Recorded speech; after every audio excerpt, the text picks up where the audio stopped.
गरुड़ पुराण में बताया गया है कि 13वीं तक आत्मा अपनों के बीच ही रहती है। इसके बाद उसकी यात्रा दूसरे लोक के लिए शुरू होती है और उसके कर्मों का हिसाब किया जाता है। जानिए 13वीं को लेकर गरुड़ पुराण में क्या कहा गया है। हिंदू धर्म में मृत्यु के बाद अंतिम संस्कार किया जाता है।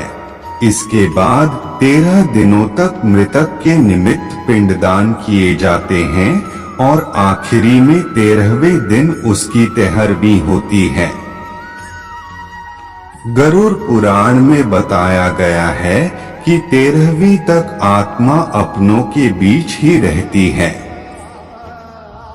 इसके बाद उसकी यात्रा दूसरे लोक के लिए शुरू होती है और उसके कर्मों का हिसाब किया जाता है। लेकिन क्या कभी आपने सोचा है कि आखिर 13वीं क्यों की जाती है और इससे उस मृत व्यक्ति आत्मा को क्या लाभ मिलता है? अगर आपको इसकी जानकारी नहीं है तो यहाँ जानिए इस बारे में गरुड़ पुराण में क्या बताया गया है। गरुड़ पुराण के मुताबिक जब किसी व्यक्ति के प्राण निकलते हैं तो यमदूत उसकी आत्मा को यमलोक ले जाते हैं और वहां उसे वो सब दिखाया जाता है जो उसने अपने जीवन में किया है।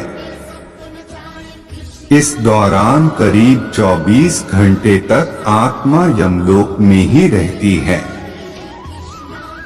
इसके बाद यमदूत उसे उसके परिजनों के बीच छोड़ जाते हैं। इसके बाद मृतक व्यक्ति की आत्मा अपने परिवार वालों के आसपास ही भटकती रहती है, क्योंकि उसमें इतना बल नहीं होता कि मृत्यु लोक से यमलोक की यात्रा तय कर सके। इस बीच परिजन मृतक की आत्मा के लिए नियमित रूप से पिंडदान करते हैं। गरुड़ पुराण के अनुसार मृत्यु के बाद 10 दिनों तक जो पिंडदान किए जाते हैं उससे मृत आत्मा के विभिन्न अंगों का निर्माण होता है।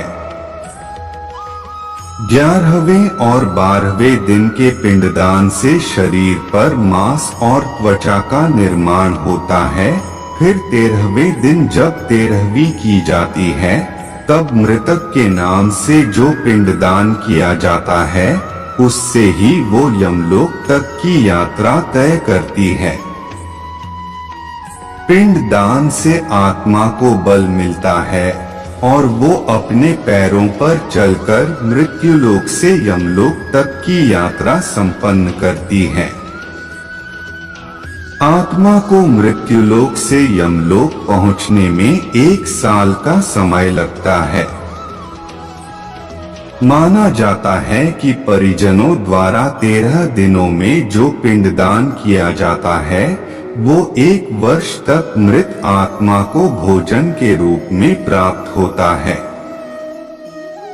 13वीं के दिन कम से कम 13 ब्राह्मणों को भोजन कराने से आत्मा को प्रेत योनि से मुक्ति मिलती है।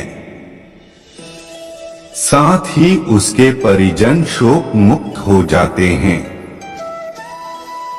जबकि जिस मृतक आत्मा के नाम से पिंडदान नहीं किया जाता उसे 13वीं के दिन यमदूत जबरन घसीटते हुए यमलोक लेकर जाते हैं। ऐसे में यात्रा के दौरान आत्मा को काफी कष्ट उठाने पड़ते हैं।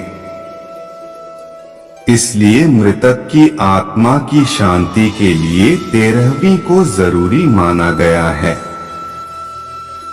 दोस्तों, आज के लिए बस इतना ही। मिलते हैं अगले वीडियो में। जय श्री कृष्णा।